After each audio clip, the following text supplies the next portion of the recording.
Hey guys, JV here discussing the recent announcement from EA. Executive Vice President Patrick Soderlund released a statement 2 days ago announcing that Visceral Games, who had been working on a story-based Star Wars game, will be closing. The project will take a pivot so that, quote, players will want to come back and enjoy for a long time. This sets a very worrying precedent for the single-player experience in this industry, so I wanted to hop in and share my 2 cents.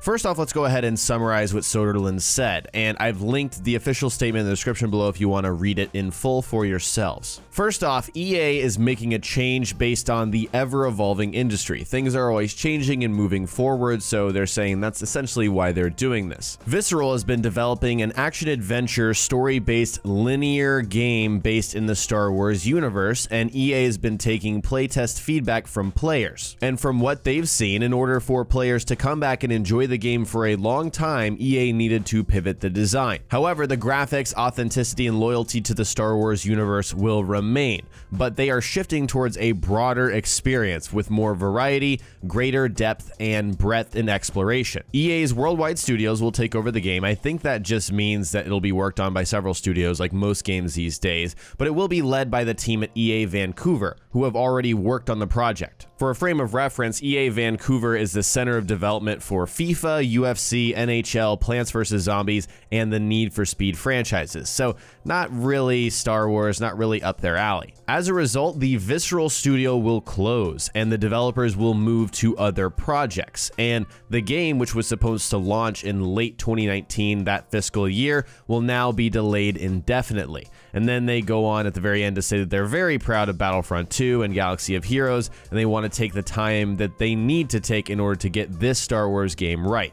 So that's EA's statement. It's very sad to see a studio close like this. We just saw something recently with BioWare Edmonton, which I'm going to touch on in a minute here, but very important to note. It should go without saying, but this is Soderlund's public statement and their public stance. Internally, I'm sure they have very much more strong opinions on why they're doing certain things, but this is what we have on the outside and pretty much what we should expect from a public stance. However, there are many other layers to this, and the first one I want to start with is Amy Hennig. So if you're not familiar who this is, Amy Hennig was heading Visceral Games before it just closed, and she's been in the industry since the late 80s. She's known largely for directing the Uncharted series, the one that we regard as one of the best, single-player, linear, narrative-based series around, and Amy is called one of the most influential women in the industry. EA has commented on what she's doing now, and apparently she's currently in discussions with EA on her next move. That's all we know about her right now, but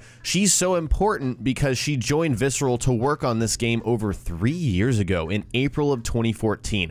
I can't imagine how frustrating this must be to see something you've worked on for that amount of time just vanish because of some higher up decision. There was so much excitement, so much press about her moving to Visceral Games and working on a single player linear based Star Wars experience. Obviously, not one person shapes how great a game turns out to be. This wasn't going to be the Uncharted of Star Wars games, but a story-based Star Wars game headed by someone responsible for directing Uncharted, I mean, come on. It certainly had potential to be great, and so it's really sad to see this, and I hope she moves on to a project, and hopefully another publisher where she's not going to get the rug pulled out from underneath her. The other immediate thought is BioWare Edmonton. When I read that Visceral's developers had been shifted over to other projects after this decision, I immediately thought of BioWare Edmonton. We are really not that far removed from Edmonton's closing. The news broke out for that at the start of August of this year. If you'd forgotten, the timeline for Andromeda went like this. First, EA pushed out a subpar product with the game.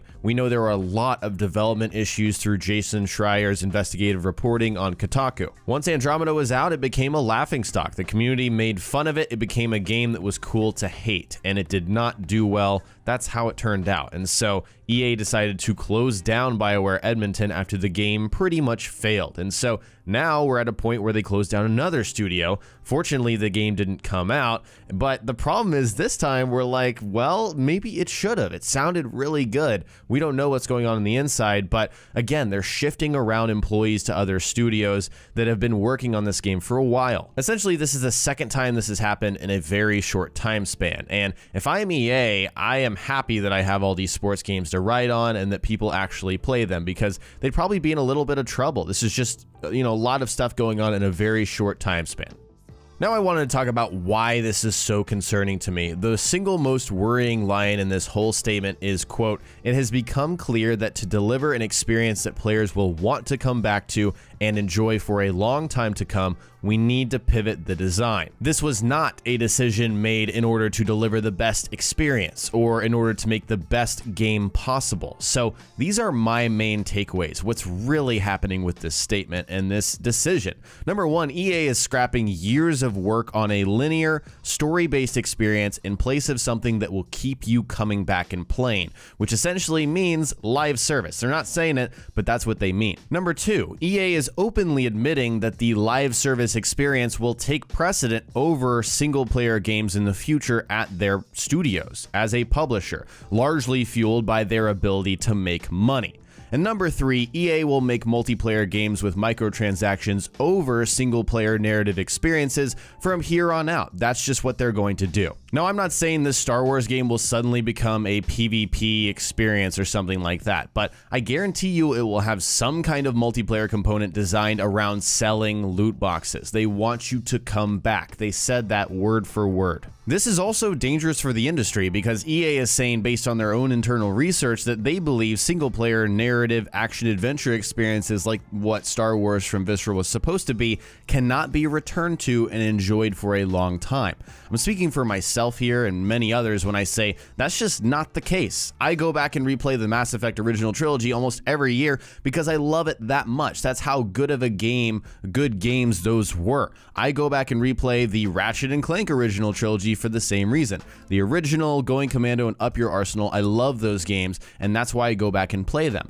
I'll go back and replay BioShock and BioShock Infinite too. I mean, clearly the modern trends are pointing towards endless multiplayer games where you're constantly progressing and playing with friends. I mean, we're talking PlayerUnknown's Battlegrounds, League, Overwatch, many more. These are some of the most popular games right now, and they are fueled by microtransactions and making more money. It's no secret that they make a ton of money off of these live service models. But does that make them the best game experiences out there? Absolutely not. I know Metacritic is not the end-all be-all, but not a single live service experience game is in the top 30 critic scores so far for this year. Guys, we're in October. It's almost over. The first one is Destiny 2, which is 34th on the list with a score of 87. There are 33 non-live service experience games that have a higher score. And if you're not a fan of Metacritic, I understand that. You'll find very similar things on OpenCritic, which follows a different sort of metric and system there. But bottom line, EA is more interested in selling copies and making money than delivering the best experience possible, and they've only reaffirmed that with this announcement. They are certainly not interested in making games that you might only play once, and they're not interested in games that you might play once, really enjoy, and then return to in the future. You know, those 15, 20-hour experiences where you love the hell out of them, like the Mass Effect original trilogy. If this announcement is any indicator for the future, they're just not gonna make those kinds of games anymore, and that's concerning because those are some of my favorite experiences I've ever had with video games. So we can only hope at this moment that other developers and publishers do not follow suit and do not, think that EA is setting an example for the rest of them here. Closing out the video on another sad note, what does this mean for Dead Space? Dead Space is such a great franchise. The first two games were so good. I have so many memories of playing through those, being scared out of my mind when I was younger, and the fact that Visceral is closed now is so sad. So I hope this IP goes somewhere. EA very clearly doesn't want to make that kind of game anymore. We can only cross our fingers and hope at this point. Alright guys, today I shared my thoughts on EA closing down Visceral Games. In the comment section below, tell me what you think about EA's decision. Share your thoughts in the comment section below. If you enjoyed this video, remember to hit that like button and subscribe for more commentaries like this. Thanks so much for watching, and I'll talk to you next time.